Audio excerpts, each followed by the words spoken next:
ప్రభుత్వ ఆస్తులు తాకట్టు పెట్టకుండా బ్యాంకులో లోన్ ఇస్తారా?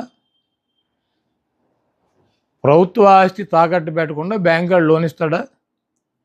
పలానా తాకట్టు పెట్టాలి, పలానా తాకట్టు పెట్టకూడదు, పలానాది మార్టిగేజ్ చేయాలి, పలానా షూరిటీ చేయాలని ఏమన్నా డాక్టర్ బిఆర్ అంబేద్కర్ గారు రాజ్యాంగంలో రాశారా? సెక్రటేరియట్ ఏంటి చంద్రబాబు గారిదా? ప్రభుత్వాన్ని.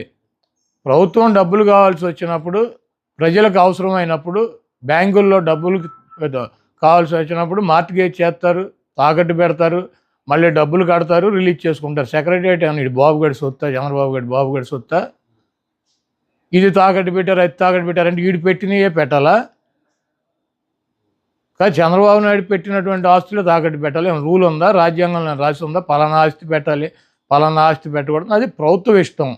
వాళ్ళు బ్యాంకర్స్తో మాట్లాడి బ్యాంక్ వాళ్ళు డబ్బులు కావాలన్నప్పుడు వాళ్ళు ఏదోటి మార్టిగేజ్ అడుగుతారు. ప్రభుత్వ ఆస్తి ప్రభుత్వం వాళ్ళు దాన్ని బట్టి వాళ్ళకు ఉన్నటువంటి వెసులుబాటుని బట్టి పెట్టుకుంటారు. సెక్రటేరియట్ పెట్టేశారు. సెక్రటేరియట్ అంతా 10 ఎకరాల పొలం.